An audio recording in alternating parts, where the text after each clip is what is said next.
हमारे साथ मौजूद हैं जनाब मियां मोहम्मद असलम फ़रीद, जो कि रूह रवां हैं पाक स्टील के चेयरमैन हैं। उनसे बात करेंगे और आज यहाँ पे बुनियाद रखी गई है, संग बुनियाद रखा गया है हत्तार स्पेशल इकनॉमिक जोन में पाक स्टील का।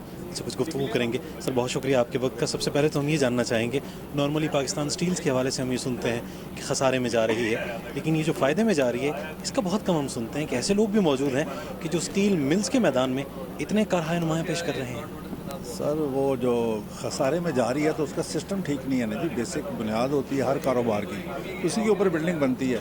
वहाँ पे तो सिस्टम, उसकी मैनेजमेंट, उसका चलाने का तरीक़ाकार वो इस बार गवर्नमेंट या इन लोगों के हाथ में है, तो वो तो उस तरह तो बड़ी मुश्किल है। सर 6 मिलें से पहले आप लगा चुके हैं माशाल्लाह पाक स्टील की, आज ये 7वीं मिल लगाई है यहाँ पे आपने, तो क्या हम ये कह सकते हैं कि आपकी तजावीज़ की रोशनी में अगर पाकिस्तान स्टील मिल्स का भी क़िबला दुरुस्त किया जाए तो हो सकता है? प्राइवेट सेक्टर में हो तो आज हमारे लोगों के हाथ में ये मिल होती, इस तरह की 10 फैक्ट्रियाँ और लगी होती। क्या 10 कम बात कर रहा हूँ, 10 फैक्ट्रियाँ लगी होती और यही एम्प्लॉयमेंट बढ़ जाती है, लोगों को मुलाजमतें मिल जाती। अब एक ही घर है छोटा सा, उसी में आप मुलाजम घुसाते जाएं, उसी में भर्ती करते जाएं, उसकी आउटपुट है कोई नहीं, इनपुट तो वो बेचारी क्या करेगी, उसको तो नुकसान ही है ना। चलें, हम आपके इस कामयाब सफ़र के बारे में जानना चाहेंगे, कब इस सफ़र का आगाज़ हुआ? सफ़र तो जी मेरे वालिद साहब ने 1949 में एक फैक्ट्री लगाई थी पिंडी में, तो वो बस जल्दी में अल्लाह ताला की तरफ से एक्सपायर हो गया, लेकिन बंद पड़ी थी इन दी रिजीम ऑफ जो भुट्टो, ये जो पीपल्स पार्टी का दौर आया ना, जब पहला फर्स्ट 71-2 से उसको बंद कर दी क्योंकि लेबर काम नहीं करती थी। तो वो हमारे बुज़ुर्ग पुराने आदी थे, उन्होंने कहा ये क्या हो गया, ये तो कहते हैं मिलें हमारी हैं, तो वो बंद हो गई थी 7-8 साल। वो फिर उनकी तो एक्सीडेंट हो गया, मिल 8-10 साल बंद रही, छोटी सी मिल थी पुराने डिज़ाइन की, वो बहुत पुराना डिज़ाइन। वो फिर मैंने अल्लाह के फजल से 79 में 80 में चलवाई खुद। वालिद साहब का एक्सीडेंट हो गया, वो एक्सपायर हो गए थे, तो बच्चे वो फिर हिम्मत की, उसी में अल्लाह ताला ने बरकत डाली। कुछ वालदैन की दुआएं थी, कुछ अपनी मेहनत थी, कुछ नेक नीति थी, तो उसी से बनते बनते फिर 82-83 में मैं I9 इस्लामाबाद आए। वहाँ पे 84 में ये पाक स्टील का बुनियाद रखी ये नाम, तो वहाँ पे थोड़ी सी एक्सपेंशन की। छोटा भाई थे ये मियां अकरम, वो मेरे साथ थे, बड़े भाई, तो मतलब इस तरह मिल के हमने फिर सारा उस काम को उठाया। माशाल्लाह हम ये देख रहे हैं कि आपके बेटे भी इसी तरह इस सफ़र को जारी रखे हुए हैं, थोड़ा उनके बारे में बताइएगा कि किस तरह उनको इस फील्ड की तरफ आपने राग़िब किया? उनको इसलिए राग़िब किया जो सारे बाहर पढ़ रहे थे, तो लेकिन कोई तो चाह रहा था जब बंदा बाहर सेटल हुआ हो, अमेरिका में पढ़ रहा हो, नौकरी भी मिल जाए अच्छी, तो बड़ा उसका दिल तो नहीं करता कि पाकिस्तान जाए।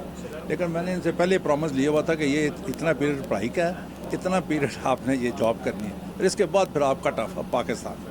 बड़े लोगों ने कहा जी नहीं उधर बड़ी अच्छी जॉब है, और हसन भी बड़ी अच्छी जॉब छोड़ के आया था वहाँ पे, इसकी बड़ी अच्छी पे थी, इसका बॉस नाराज़ हो गया। ये UBS बैंक में काम कर रहा था सैन फ्रांसिस्को में, और उसकी ठीक ठाक पे थी, इन्वेस्टमेंट बैंकिंग, 5 स्टार होटल में स्टे, फर्स्ट क्लास में ट्रैवलिंग, तो ये फिर हमारा स्टाइल में तो मुश्किल था ना एडजस्ट होना।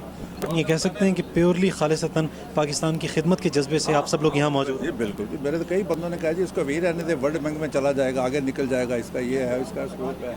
वो असद बेटा था, वो भी बाहर था, उसको मैंने होटल में लेके गया, होटल मैनेजमेंट में, हम होटल बना रहे थे, तो ये बच्चे फिर आगे वापस, मैंने कहा यार हमारे साथ ही रहे, ये छोटी सी ज़िंदगी है, इनको उन मुल्कों के हवाले कर दिया तो हमारे मुल्क का क्या बनेगा।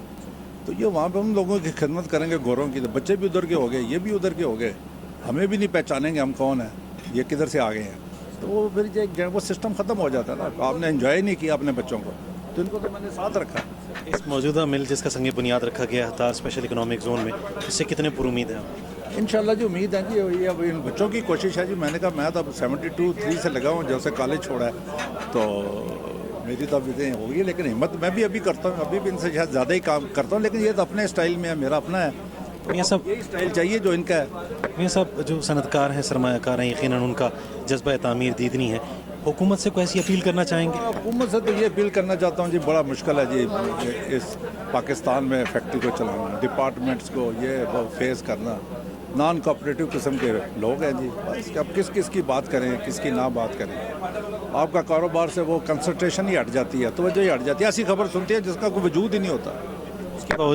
उसके बावजूद भी आप सफ़र जारी रखे हुए हैं? हाँ, करप्शन बड़ी हुई है, रोज़ वही काम, फिर चुप हो जाते हैं, हम क्या करें, ये कर लें वो बस, लेकिन चला रहे हैं। बाहर का बंदा आके नहीं चला सकता इस सिस्टम को, हम तो फिर उनके साथ यूज टू हो गए ना, अब ये कह रहा है वो कह रहा है, चलो यार अब किस का नाम लें, डिपार्टमेंट्स तो बहुत ज़्यादा हैं, लेकिन चलो अब उसी में रल मिल के हम काम कर रहे हैं उनके साथ। हमारे जो नौजवान हैं, ख़ासतौर पे आपके जो बच्चे भी हैं, उनसे कितने पुरुमीद हैं उनकी काबिलियत से, उनके पोटेंशियल से? काबिलियत से है जी, काफ़ी मतलब जान मारी है। अब ये काम करेंगे, ये जो यूनिट लग रहा है बैरूनी दुनिया का एक्सपोजर भी है। हाँ जी, हाँ जी, बाद में हम गए हैं, सारा हमने स्टडी किया है, बाहर जाके ये फैक्ट्री देखी है। तो ये तो हाई टेक फैक्ट्री है, तो ये सब तो दुनिया में इस किस्म की फैक्ट्रियाँ चल रही हैं, यूरोप में ये वो, चाइना में ये फैक्ट्रियाँ चल रही हैं। ये जो हमने लगाई हुई हैं, ये तो वेस्टेज ऑफ एनर्जी है, वेस्टेज ऑफ गैस है, आगे प्रोडक्शन कुछ नहीं है, इसमें सेविंग है, प्रोडक्शन ज़्यादा है, तो वो फिर सेविंग है, वो आपकी मुल्क की तो सेविंग है ना, एनर्जी सेविंग। देखें ना, अगर 1 टन सरिया बनाते हैं, मैं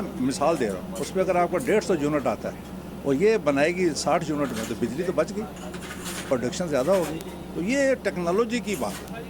तो एक दफ़ा हिम्मत तो है करने लगाने की, अल्लाह ताला हिम्मत दे, लगा लें, तो ये फिर सबका ही फ़ायदा है जी। मियाँ साहब बहुत शुक्रिया आपके वक्त का।